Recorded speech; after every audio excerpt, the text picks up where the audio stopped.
4 মাস পর চিকিৎসা শেষে দেশে ফিরছেন বিএনপি চেয়ারপারসন বেগম খালেদা জিয়া। 4 মাস লন্ডনের চিকিৎসা শেষে দেশে ফিরছেন বিএনপি চেয়ারপারসন খালেদা জিয়া। সোমবার লন্ডনের স্থানীয় সময় বিকেল 4টা 20 মিনিটে কাতারের আমিরের পাঠানো বিশেষ এয়ার অ্যাম্বুলেন্সে তিনি হিথ্রো বিমানবন্দর ত্যাগ করেন। তার সঙ্গে দেশে ফিরছেন 2 পুত্রবধূ জোবাইদা রহমান ও সৈয়দা শামিলা রহমান। বিদায়ের সময় বিমানবন্দরে আবেগঘন পরিবেশের সৃষ্টি হয়। বড় ছেলে তারেক রহমান নিজেই গাড়ি চালিয়ে মাকে পৌঁছে দেন বিমানবন্দরে। সঙ্গে ছিলেন তার মেয়ে জাইমা রহমান। বিদায় মুহূর্তে খালেদা জিয়া বলেন, ভাইয়াকে দেখে রেখো।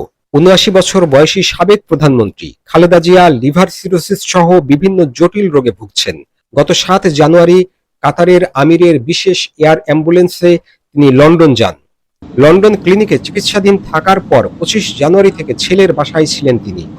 খালেদা জিয়াকে বহনকারী ফ্লাইটটি দোহায় যাত্রা বিরতি করে মঙ্গলবার সকাল 10টায় ঢাকায় পৌঁছবে। এ উপলক্ষে বিমানবন্দর সড়কে যান চলাচলের নিয়ন্ত্রণ আনছে পুলিশ।